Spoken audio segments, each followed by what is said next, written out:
السلام علیکم students, welcome back to my YouTube channel. امید ہے آپ سب ٹھیک ہوں گے۔ جیسا کہ اس سے پہلے والی ویڈیوز میں ہم آپ صلی اللہ علیہ وآلہ وسلم کے بارے میں ان کی ولادت، پرورش، حرب فجار، حلف فضول، شادی، واقعہ تحکیم، بعثت کے بعد 13 سالہ مکی زندگی، اس کے بعد خفیہ اعلانیہ تبلیغ، پھر قریش کی مخالفت، اس کے بعد قریش کی مخالفت کے اسباب، اسلام کے مخالف میں قریش کی تدبیریں، یہ ٹاپکس ہم پڑھ چکے ہیں۔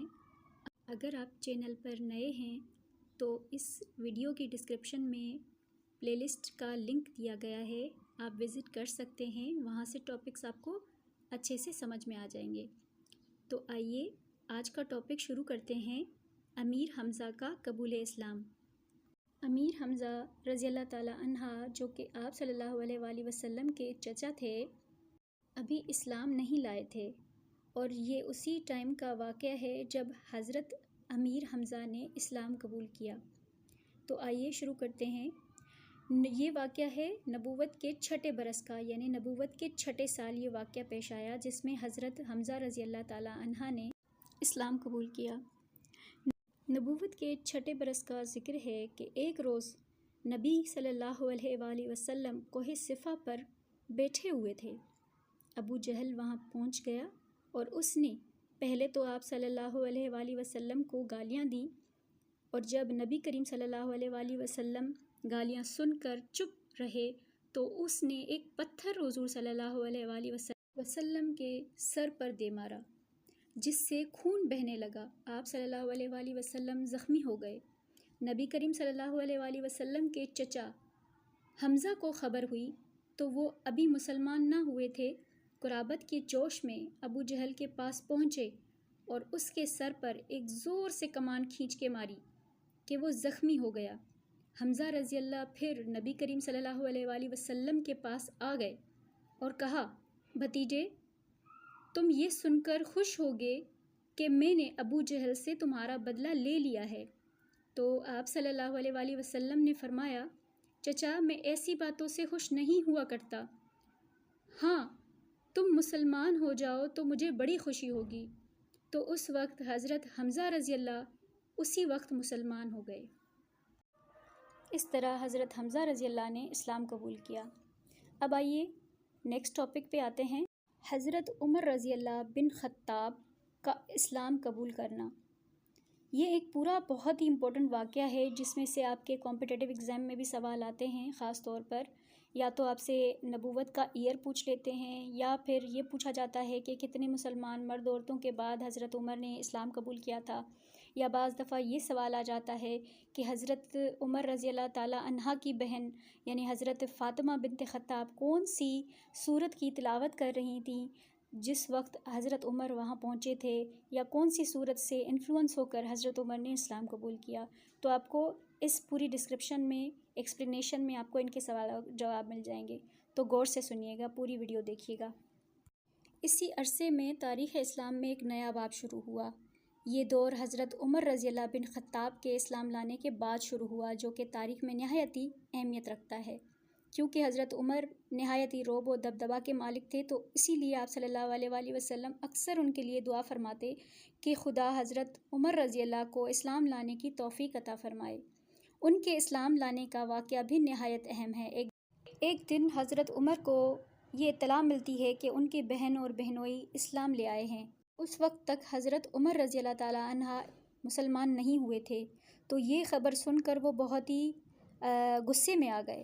یہ خبر حضرت عمر رضی اللہ کے لیے انتہائی تشویشناک اور غصے کا باعث بنی، کیونکہ اسلام لانے سے پہلے قریش کی طرح آپ بھی اسلام کے سخت دشمن تھے۔ اس اطلاع پر وہ نہایت ہی غم و غصے کے عالم میں تلوار لے کر اپنی بہن اور بہنوئی کو اسلام قبول کرنے کی سزا دینے کے لیے ان کے گھر پہنچے۔ اس وقت ان کی بہن قرآن پاک کی تلاوت کر رہی تھی۔ فاطمہ الخطاب اس وقت سورہ طٰہٰ کی آیات کی تلاوت فرما رہی تھیں جب حضرت عمر رضی اللہ تعالیٰ عنہ غصے کی حالت میں ان کے گھر پہنچے۔ انہیں غصہ کے عالم میں دیکھ کر کھڑی ہو گئیں، لیکن اس وقت تک قرآن کی یہ آیات حضرت عمر کے دل میں اثر کر چکی تھیں۔ غصہ دور ہو چکا تھا، اپنی بہن سے دوبارہ تلاوت کرنے کی فرمائش کی۔ تلاوت سننے کے بعد اسی کیفیت میں آپ صلی اللہ علیہ وآلہ وسلم کی خدمت میں حاضر ہوئے اور تلوار بھی ہاتھ میں تھی، اس لیے اکثر لوگوں نے سوچا کہ یہ کسی غلط ارادے سے آئے ہیں، لیکن حضرت عمر رضی اللہ آپ صلی اللہ علیہ وآلہ وسلم کی خدمت میں حاضر ہو کر اسی وقت مشرف بے اسلام ہوئے۔ حضرت عمر رضی اللہ 39 مردوں اور 23 عورتوں کے اسلام لانے کے بعد اسلام لائے، اور حضرت عمر رضی اللہ اور حضرت حمزہ رضی اللہ 6 نبوی کو دائرہ اسلام میں داخل ہوئے۔ حضرت عمر رضی اللہ کے اسلام لانے سے اسلام کو ایک طاقتور سہارا مل گیا، کیونکہ آپ رضی اللہ تعالیٰ عنہ کے رعب سے سارے قریش ڈرتے تھے۔ آپ نہایت ہی دلیر بہادر تھے، اور ان کی یہ دلیری اور بہادری مسلمانوں کے لیے بڑی اہمیت کی حامل تھی۔ اس سے قبل مسلمان حرم میں اعلانیہ نماز ادا نہیں کر سکتے تھے، لیکن حضرت عمر کے اسلام لانے سے حالات کا رخ بدل گیا، اور آپ نے اعلانیہ حرم میں جا کر نماز ادا کی اور اعلان کیا کہ کوئی ہے جو ہمیں یہاں نماز پڑھنے سے روکے، لیکن اہل مکہ تو آپ کو نہ روک سکے۔ گو کہ ذاتی طور پر قریش نے دوسرے مسلمانوں کی طرح آپ کو بھی تکلیفیں دینے کی کوششیں کی، لیکن آپ کی دلیری اور ثابت قدمی نے کفار کی ہر کوشش کو ناکام بنا دیا، اور اسلام کی ترقی کی ایک نئی شاہراہ کھل گئی۔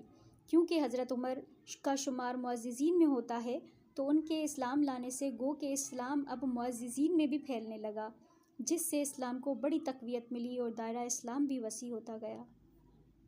حضرت عمر رضی اللہ تعالیٰ عنہ کے قبول اسلام کے بعد ہمارا نیکسٹ امپورٹنٹ ٹاپک ہے ہجرت حبشہ۔ ہجرت حبشہ جیسے کہ نبوت کے 5ویں سال کا واقعہ ہے۔ یہ ایسی ہجرت تھی مسلمانوں کی جو مسلمانوں نے اپنے حالات کو دیکھتے ہوئے آپ صلی اللہ علیہ وآلہ وسلم کی اجازت سے، حکم سے انہوں نے ہجرت کی۔ آئیے ہجرت حبشہ کے بارے میں کچھ امپورٹنٹ چیزیں سمجھتے ہیں۔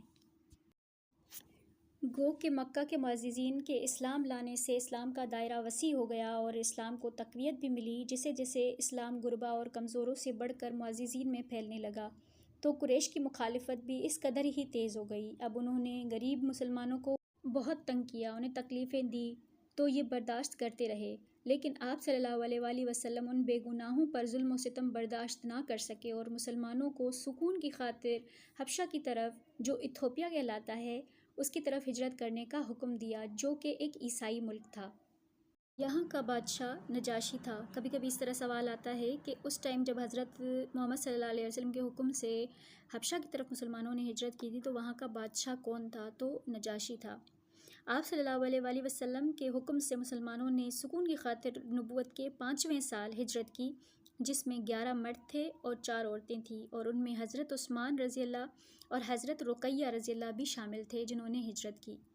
یہاں پہنچ کر مسلمانوں کو واقعی سکون ملا، کیونکہ بادشاہ نجاشی جو تھا وہ بہت رحم دل تھا، لیکن قریش کو کب گوارا تھا کہ مسلمان ان کے شکنجے سے نکل کر اور وہاں پر ان کا بچاؤ ہو جائے، تو وہ بھی وہاں پہنچ گئے اور نجاشی سے مسلمانوں کو نکالنے کی درخواست کی، اور کہا کہ ان لوگوں نے ایک ایسا دین اختیار کیا ہے جو آپ کے مذہب کے خلاف ہے، اور ان کو ہمارے حوالے کیا جائے۔ نجاشی نے ان مسلمانوں کو اپنے دربار میں بلایا اور ان سے دین کے متعلق پوچھا کہ وہ کون سا دین ہے جو بت پرستی اور نصرانیت کے خلاف ہے۔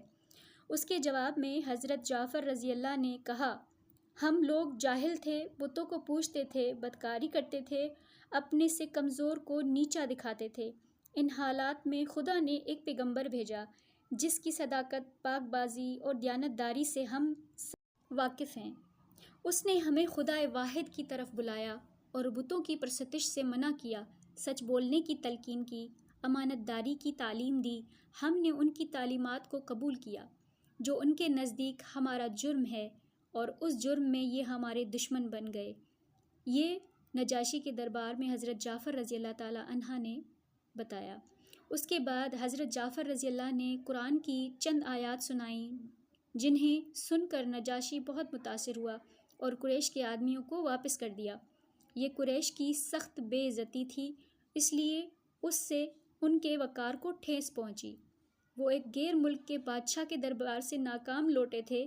اپنی انا کی تسکین کے لیے وہ دوسرے دن پھر دربار میں جا کر پہنچے اور نجاشی سے کہا کہ ان لوگوں سے حضرت عیسیٰ علیہ السلام کے متعلق اپنا عقیدہ معلوم کریں۔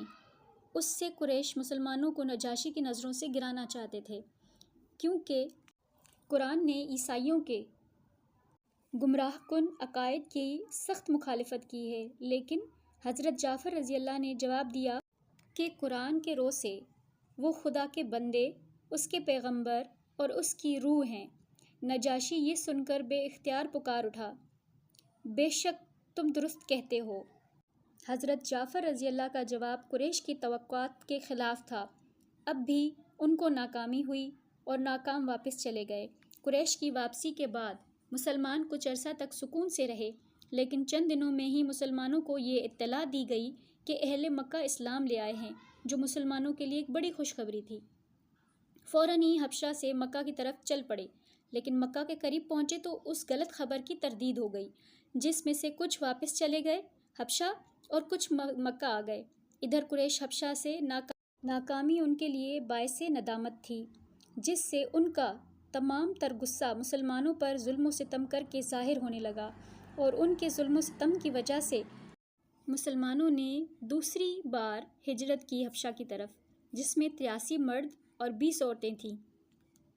یہ تھا ہجرت حبشہ کا واقعہ۔ امید ہے آپ کو سمجھ میں آ گیا ہوگا۔ جتنے بھی ٹاپکس آج ہم نے ڈسکس کیے ان کو اچھے سے سمجھیے گا، ان کے نوٹس بنائیے جس طرح آپ کو آسانی لگے، اور اگر اس سے پہلے والی ویڈیوز دیکھنی ہیں تو ویڈیو کی لنک ڈسکرپشن میں دی گئی ہے، کائنڈلی آپ وزٹ کیجیے گا، اور ویڈیو اچھی لگے تو لائک کریں، شیئر کریں، اور جنہوں نے سبسکرائب نہیں کیا وہ سبسکرائب کریں۔ پھر ملتے ہیں نیکسٹ ویڈیو میں، تب تک کے لیے اللہ حافظ۔